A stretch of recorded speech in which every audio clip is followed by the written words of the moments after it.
Hello दोस्तों, कैसे हो आप लोग। आशा करता हूँ सभी लोग अच्छे ही होंगे। मैं हूँ दिलीप वाघमोड़े और आप देख रहे हैं हमारा यूट्यूब चैनल, जहाँ पर हम डिप्लोमा इंजीनियरिंग मैथमेटिक्स और उसके साथ साथ हायर मैथमेटिक्स की वीडियोस अपलोड करते हैं। तो स्टूडेंट, आज हमारा लैप्लास ट्रांसफॉर्म का फर्स्ट लेक्चर है।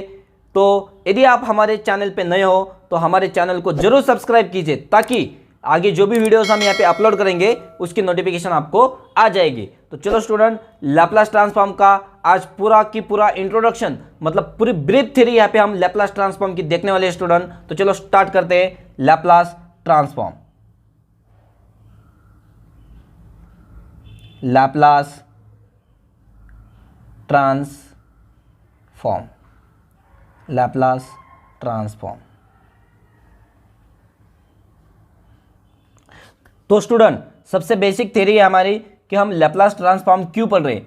एक फ्रेंच मैथमेटिशियन थे, लैप्लास नाम था उनका। तो उन्होंने कहा यदि आपको टाइम को फ्रीक्वेंसी में यदि कन्वर्ट करना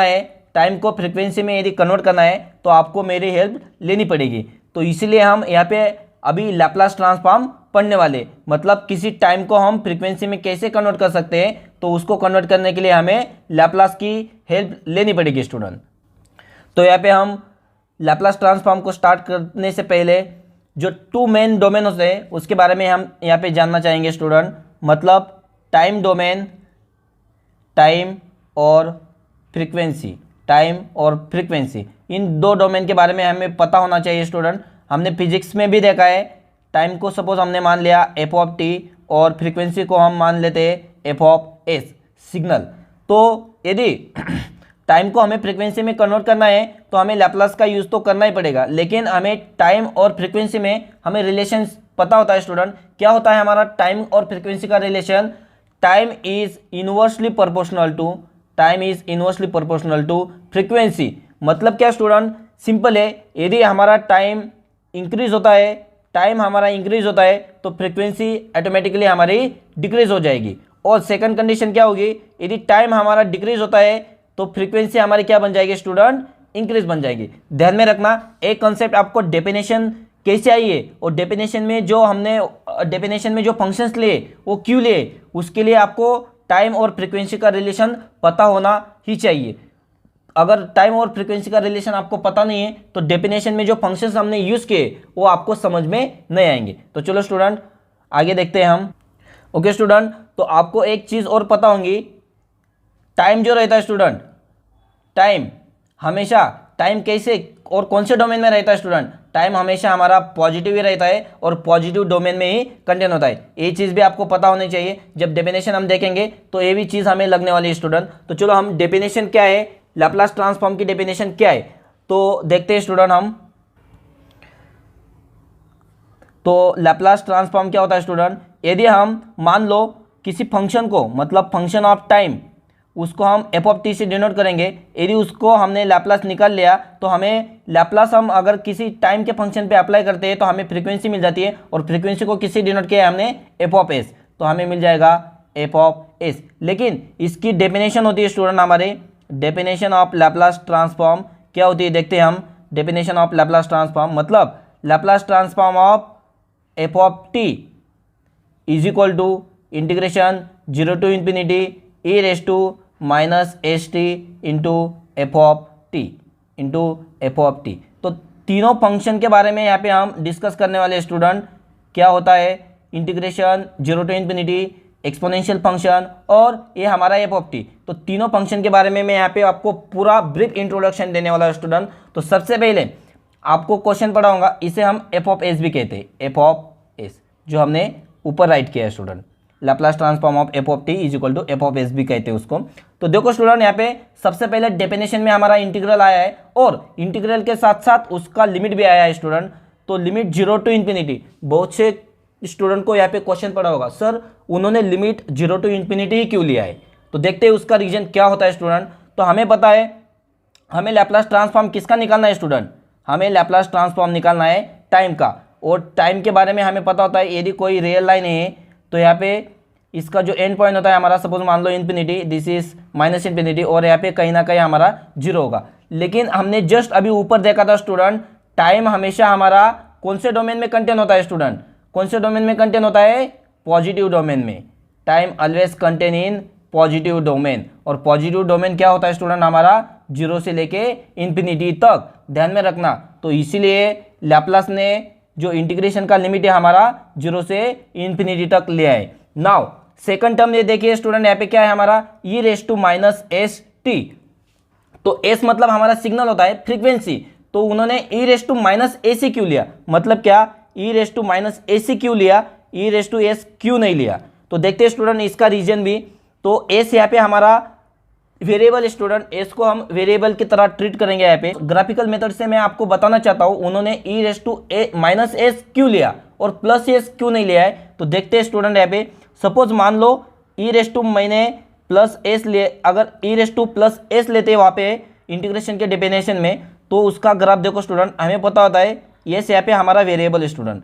तो सपोज मान लो इसका ग्राफ कैसे आता स्टूडेंट? हमारा e रेस टू एक्स का ग्राफ इस टाइप में होता है, sorry e race to x, e race to x का, तो हम इसे s वेरिएबल अगर मान लेते हैं हम, तो e रेस टू एस का ग्राफ ऐसे आएगा। तो यहाँ पे देखो स्टूडेंट, s मतलब हमारा फ्रीक्वेंसी है, तो फ्रीक्वेंसी यहाँ पे हमारा पॉजिटिव की तरफ चला जा रहा है, पॉजिटिव की तरफ। और हमें टाइम और फ्रीक्वेंसी में रिलेशनशिप पता होता है student, time is inversely proportional to frequency. तो यहाँ पे यदि s हमारा पॉजिटिव की तरफ जा रहा है स्टूडेंट, तो ऑब्वियसली हमारा टाइम कहाँ पे चला जाएगा? निगेटिव की तरफ। लेकिन हमने अभी जस्ट ऊपर देखा टाइम हमेशा हमारा पॉजिटिव डोमेन में ही कंटेन रहता है, तो एक कंडीशन हमारी फेल हो जाएगी। यदि हम e रेस टू एस को लेते हैं तो हमारा टाइम निगेटिव की तरफ चला जाता है, लेकिन टाइम हमारा बेसिकली टाइम कभी भी निगेटिव डोमेन में हमारा प्रेजेंट नहीं रहता। तो इसलिए हम e रेस टू एस एक कंडीशन वहाँ पे नहीं ले सकते, ध्यान में रखना। नाउ तो फिर e race to minus s क्यों लिया है उन्होंने? तो देखते हैं, उसके बारे में भी देखते हैं स्टूडेंट हम। e race to minus s, ये फर्स्ट हो गया, ये तो हमारी कंडीशन कैंसिल हो गई स्टूडेंट। तो सेकंड देखते हैं हम यहाँ पे, सेकंड क्या लेंगे हम? e रेस टू माइनस का एस। तो देखो स्टूडेंट यहाँ पे e रेस टू माइनस का एस, तो यहाँ पे ग्राफ निकालेंगे हम e रेस टू माइनस का एस, उसका ग्राफ कैसे आ जाएगा स्टूडेंट? इस टाइप में आ जाएगा।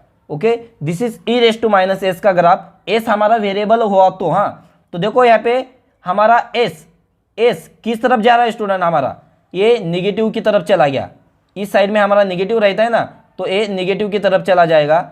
निगेटिव मतलब एस हमारा कहाँ पर चला जा रहा है स्टूडेंट? निगेटिव। तो ऑब्वियसली हमें रिलेशन पता होता है time is inversely proportional to frequency, तो टाइम हमारा कहाँ पर चला जाएगा स्टूडेंट? पॉजिटिव की तरफ। और टाइम हमेशा हमारा किस डोमेन में रहता है? पॉजिटिव डोमेन में ही रहता है। तो इसीलिए उन्होंने e race to minus s ये फंक्शन वहाँ पे डेफिनेशन में लिया है। और रही हमारी last term student f of t. बहुत से स्टूडेंट क्या करते हैं स्टूडेंट, इस एफ ऑफ टी को सिंपल बोल देते, it is a function of t और it is a function of time. लेकिन वो किस टाइप का फंक्शन है ये बहुत से स्टूडेंट को यहाँ पे पता नहीं होता है। तो चलो स्टूडेंट हम देखते हैं जो फंक्शन है एफ ऑफ टी, ये किस टाइप का फंक्शन होता है। यहाँ पे मैं सिंपल आपको बताना चाहूँगा, जो हम यहाँ पे एफ ऑफ टी वो फंक्शन लेते हैं स्टूडेंट, वो फंक्शन हमारा पीस वाइज कंटिन्यूस फंक्शन होता है। कौन सा फंक्शन होता है स्टूडेंट? Piecewise continuous. मैं यहाँ पे शॉर्ट में लिखता हूँ piecewise continuous function, PCF। तो ध्यान में रखना स्टूडेंट, ये बहुत ही बार आपको पूछा जाता है। यदि आप कहीं पर भी इंटरव्यू में जाते हो ना, तो सबसे पहले आपको एफ ऑफ टी के बारे में पूछा जाता है। डेफिनेशन तो आप राइट कर लेते हो, लेकिन एफ ऑफ टी क्या होता है ये बहुत से स्टूडेंट को पता ही नहीं होता है। फंक्शन ऑफ टी बोल देते हैं, फंक्शन ऑफ टाइम बोल देते हैं।